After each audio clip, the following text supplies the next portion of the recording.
Fala galera, beleza? Começando mais um vídeo aqui no canal Abel Invest. Rapaziada, no vídeo de hoje vamos falar de um assunto que é preocupante, mas que você precisa saber, principalmente se você está começando a investir em fundos imobiliários agora, está começando a construir sua carteira, né? E eu vejo muitas dúvidas de inscritos perguntando: cara, será que eu tenho aqui meu investimento em fundo imobiliário tal? Será que eu tenho risco desse fundo imobiliário acabar? O que pode acontecer com o fundo imobiliário? Quais são os principais riscos, os perigos por trás de um fundo imobiliário, de comprar esse ativo? Hoje eu vou falar com vocês que riscos são esses. A gente vai entender os principais riscos dos fundos imobiliários, tá? Se tem condições de fundo imobiliário acabar, você comprou esse fundo, sumir, evaporar e desaparecer. Isso pode acontecer?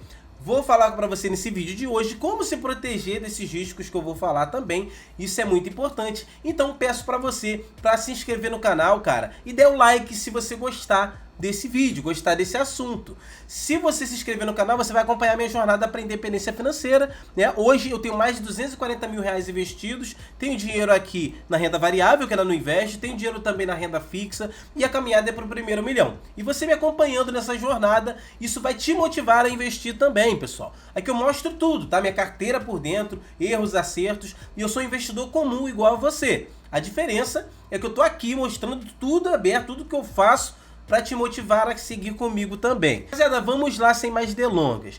Quais os principais riscos que eu tenho quando eu compro um fundo imobiliário? Primeira vez que você escuta falar de fundo imobiliário, certamente você deve ficar espantado. Cara, calma aí, você está dizendo que eu consigo ser sócio, comprar um pedacinho daquele shopping ali, daquele prédio, daquele galpão logístico, e já no mês seguinte receber aluguel? Eu compro uma cotinha, recebo aluguel daquela cotinha ali, vou recebendo o resto da vida? Claro, pessoal, se não tiver nenhum problema com ativo, né? Vou recebendo exatamente. E lá no final, depois que eu recebi, suguei pra caramba, se eu quiser vender aquela cota, o meu pedacinho daquele imóvel, eu posso vender também? Pode vender também. Então a primeira vez que eu escutei sobre fundo imobiliário, eu fiquei espantado. Aquele lance assim, pô, isso é bom demais para ser verdade. Existe um detalhe também, muitas pessoas confundem o investimento em fundos imobiliários, tá? Que é a minha principal posição hoje aqui, com ações e com renda fixa. Você precisa primeiramente saber que uma coisa não tem nada a ver com a outra. Tem muitos comentários do tipo: ah, mas você compra fundo imobiliário, mas a renda fixa está pagando tanto por mês, não faz sentido. Outra frasezinha, clichê, né, pessoal, que foi muito mal colocada: ah, os fundos imobiliários é o risco de renda variável com rentabilidade de renda fixa, né? E a pessoa, se estudar o fundo, vai ver que não tem nada a ver uma coisa com a outra. Pessoal, fundo imobiliário, o objetivo dele é gerar renda para você, renda mensal. Não tem o foco de ficar rendendo tanto por cento ao mês igual a renda fixa, tá? O único objetivo do fundo imobiliário é te entregar dividendo mensal. É você comprar ali, ser sócio de um imóvel e receber renda todos os meses. Claro que quando eu compro um fundo imobiliário, uma cota desse ativo, eu, além de receber o dividendo mensal, claro que eu tenho a possibilidade também de ver a minha cota valorizando. O exemplo do KNR11 valorizou mais de 15% nos últimos 12 meses. Maravilha! Só que esse dinheiro, efetivamente, ele não vai para o meu bolso. Por quê? Porque a cota valorizou, mas eu só recebo esse dinheiro ali, essa valorização, se eu for vender a cota. Se eu não vender a cota, não vou receber nada. Então depois de um tempo ela pode diminuir de novo também, tá? E tá vendo que o foco do fundo imobiliário não é valorização? Mas você também pode sim ter a sua cota valorizada no passar dos anos. O foco é o dividendo mensal, a renda que você recebe todos os meses. Ó. Você compra uma cota ali do KNR11 por R$140, R$150 e vai receber R$1 de dividendo todos os meses, tá? Enquanto você tiver a cota. Certo? Então é um investimento maravilhoso para quem quer renda. Não é para quem quer multiplicar dinheiro ou ter segurança da renda fixa. Até aí tudo bem. Mas os riscos que eu tenho quando eu compro uma cota de fundo imobiliário, o que pode acontecer? O primeiro risco que a gente tem, que é o principal risco, tanto para fundo de papel quanto fundo de tijolo, é a inadimplência, pessoal. Inadimplência, o que é inadimplência, Abel? É alguém pegar algo emprestado, pegar um dinheiro emprestado com você, só que chega no dia dessa pessoa te pagar, ela não te paga, o famoso caloteiro. Então inadimplência seria o calote, que pode acontecer tanto no fundo de papel, porque o fundo de papel ele não tem esse imóvel que a gente está falando aqui, ele simplesmente empresta dinheiro, tá? Então ele prestou ali R$1.000 para uma empresa, ele comprou o CRI, emprestou ali R$1.000. Chegou no dia da primeira parcela de 100, o camarada simplesmente não paga, não tem dinheiro. Isso é inadimplência. Mesma coisa no fundo de tijolo, tá? O camarada alugou ali o galpão logístico, ok? Alugou para uma empresa. Chegou no dia de receber o aluguel ali, o camarada simplesmente não tem o dinheiro do aluguel para pagar. Esse é o primeiro e principal risco que a gente tem no fundo de tijolo. Abel, mas a inadimplência pode impactar muito? Claro que pode impactar muito negativamente. Além do ativo, ele não recebeu dinheiro, olha o exemplo do DEVA 11 aqui e o próprio HCTR 11. Olha a consequência que a inadimplência pode trazer para o ativo, tá? E para o investidor. A cota do DEVA 11 vinha aqui muito bem, obrigado. Ele emprestou ali o dinheiro, né? Comprou seus CRIs ali, um ativo de alto risco. E aí é o primeiro cuidado que a gente tem que ter quando for comprar fundo imobiliário. For comprar fundo imobiliário de alto risco, você corre um risco maior de inadimplência, tá? E a consequência é terrível depois. Primeira coisa que você vê isso aqui, ó, 54% da valorização da cota caiu, tá? E a gente, quando olha no relatório do DEVA, você vai ver uns pontinhos vermelhos aqui no CRI, ó. Tudo isso vermelhinho aqui, ó, foi o quê? Inadimplência, tá? Foram as empresas que pegaram, tomaram dinheiro emprestado com DEVA e simplesmente não pagou. O nosso dividendo que a gente recebe, tá, no fundo de papel ali ou no fundo de tijolo, são os aluguéis, ou o empréstimo que a gente recebe do fundo de papel. Consequentemente, o que acontece? O dividendo vem vindo muito bem e quando tem inadimplência, diminui a sua renda, diminui a renda do cotista. Aí o efeito cascata é terrível, porque o camarada vai lá, sai vendendo as cotas, porque agora está pagando pouco e pagava muito bem, e a cota desaba. De R$ 97, R$ 98, ela custa R$ 39,26. Então quem perdeu aqui vai ter que realizar o prejuízo ou vai ter que levar a cota nesse preço até o final. Então o primeiro risco é o de inadimplência. E isso obviamente acontece tanto com fundo de papel quanto com fundo de tijolo. Indo agora para o fundo de tijolo, segundo risco, pessoal, de vacância.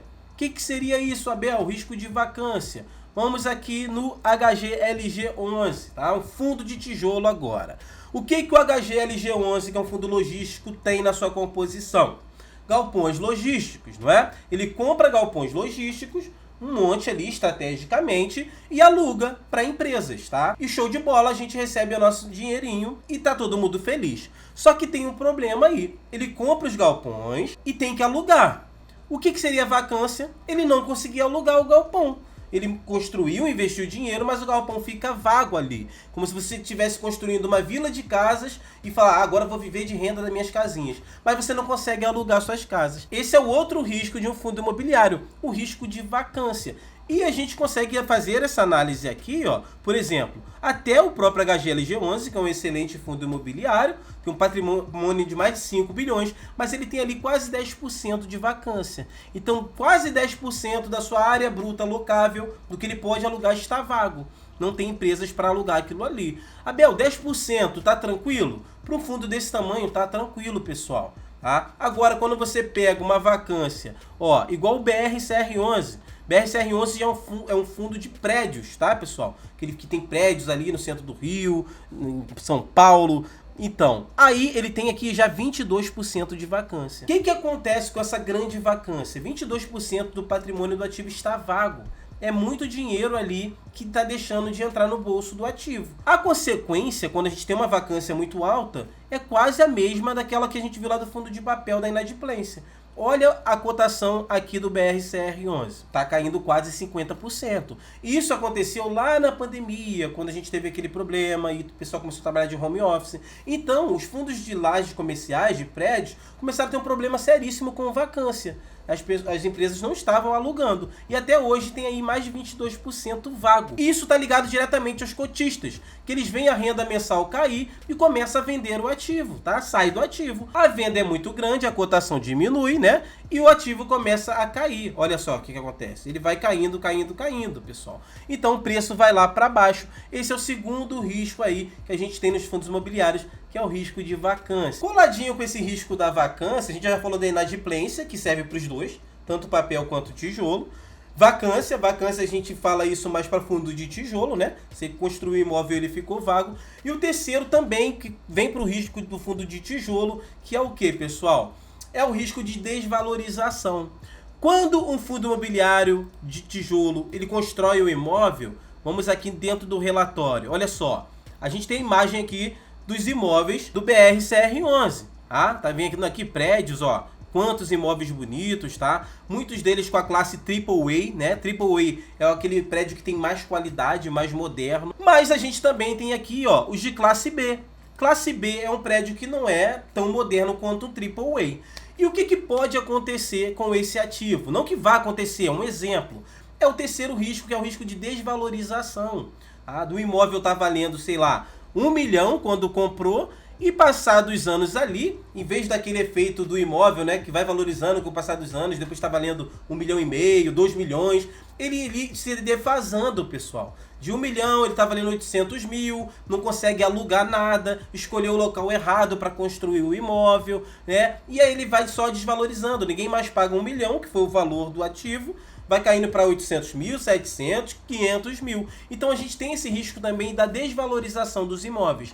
Então quando você for comprar um fundo imobiliário de tijolo, é por isso que eu digo, não fica copiando carteira de ninguém. Faça a sua análise, tá? Entre dentro do relatório, veja os ativos, ó, que marcam onde eles estão, pesquisa se essa área que eles estão ali é uma área valorizada, se não pode dar um problema lá na frente. Às vezes o imóvel é tão exclusivo, né? Foi construído algo tão exclusivo, num lugar tão exclusivo, que se aquela empresa sair, nenhuma outra empresa vai alugar. Então aquilo ali vai desvalorizar. Então muito cuidado também com a desvalorização dos imóveis. Coladinho nisso, eu já trago outro risco. Tá? Qual o risco, pessoal? É o risco de você comprar ativos que não são diversificados. Por exemplo, fundo de tijolo, o próprio HGLG11. A gente vai olhar aqui a quantidade de ativos que ele tem, ó. Ele tem aqui, ó, 14... 16, 18, 19 ativos, tá? Então 19 ativos ali, tá tranquilo. Porque se um der algum problema, ficar vago, ou sei lá, Deus o livre guarde, pegou fogo, aconteceu alguma coisa assim, então você não tem o risco de perder todo o patrimônio ali, tá? Então esse risco também de algum incidente acontecer, pegar fogo, alguma catástrofe. Então sempre procure escolher ativos que tem mais de um imóvel. Coladinho nisso também, pessoal, não é o ideal ter só um ativo monoativo. Você pode até ter um fundo imobiliário que tem um ativo só. Se você tiver já outros, então você escolher um ativo específico ali de banco, tá dentro da sua carteira, é uma porcentagem sua, tá tranquilo. Agora ter só ele na carteira é um problema sério. Coladinho com isso, pessoal, a gente vê isso aqui também, ó. Os inquilinos, se ele também está diversificado por inquilino, pessoal. Se, por exemplo, a HGLG11 tem ali 19 ativos, mas ele tem uma porcentagem com a Volkswagen, outra porcentagem com o Mercado Livre, outra aqui com Carrefour, Ambev, tá? Então ele está diversificado por inquilino também. Se a Volkswagen quebrar, a gente não vai ficar sem renda. Então esse risco aqui é o risco de inquilino. Se um imóvel é monoinquilino, você está muito exposto ali ao inquilino só e à saúde dessa empresa. No fundo de papel, pessoal, a ideia que você vai ter assim, ó, como ele não tem imóveis e inquilinos, ele tem as empresas que ele emprestou dinheiro. Tá vendo? Cada coisinha dessa aqui, ó, é uma empresa que ele emprestou. Mesma coisa. A gente sempre vai escolher um fundo de papel que ele emprestou dinheiro um pouquinho para cada empresa. Porque imagina se essa empresa vermelhinha aqui, ó, que está inadimplente, ele pegasse todo esse dinheiro e emprestasse só para essa empresa. Agora não teria renda nenhuma. Mesmo pagando pouquinho, ainda tem renda no DEVA11. E por último, rapaziada, mas não menos importante, é o risco de liquidez que nós temos. Liquidez é o que, pessoal? Quanto é a negociação desse ativo por dia? Você consegue comprar ele agora. Amanhã você consegue vender se você precisar? Então sempre que você for escolher um ativo, ó, por exemplo, o DEVA11 tem mais de 2 milhões de negociações diárias. 2 milhões de reais. HGLG11, mais de 13 milhões de negociações diárias. KNR11, mais de 3 milhões. Então são ativos que têm liquidez. Você consegue comprar ele, mas se você quiser vender, você vende a hora que você quiser, tá? Se você compra um fundo imobiliário que não tem liquidez, negocia pouquinho por dia, você compra, mas você não consegue vender, vai ficar ali preso na sua carteira. É muito difícil você comprar um ativo que não tenha liquidez, né, pessoal? Tem que ser bem específico para fazer isso. A maioria aí dos grandes ativos tem liquidez diária legal, tá? Então esse é o último risco. É possível acabar um fundo imobiliário, ele simplesmente falir? Cara, é muito difícil, porque só se ele fosse um monoativo, tivesse um galpão logístico, esse galpão pegasse fogo. Mas, além disso, normalmente esses galpões têm seguro, pessoal. Ele tem um seguro ali de incêndio. Então, mesmo se acontecesse isso, seria pago o valor do seguro e seria repassado para os cotistas ali, tá? Mesma coisa se ele tiver um ativo só ele vender. Ah, tem que vender esse ativo porque não aluga. você fica sem renda, mas o ativo está ali. Vendeu, você vai ter que receber sua parte do lucro. Então é muito difícil o fundo imobiliário acabar, cara, evaporar, mesmo sendo FII de papel. Ah, mas ele emprestou dinheiro, a empresa não pagou. Olha quantas empresas ele emprestou. Será que todas elas não vão pagar? Então você chegar à conclusão de que o fundo possa acabar é bem improvável disso acontecer. Mas pode sim acontecer o que a gente está falando aqui. Vacância, liquidez, a desvalorização do imóvel, todos esses inadimplência, tudo isso que a gente comentou aqui são os riscos, principais riscos dos fundos imobiliários, certo? Esse foi o vídeo de hoje, espero que você tenha gostado, tenha curtido. Vídeo importante para a gente saber aí se proteger, tá? Na hora de escolher um ativo. Tamo junto, até o próximo vídeo e valeu!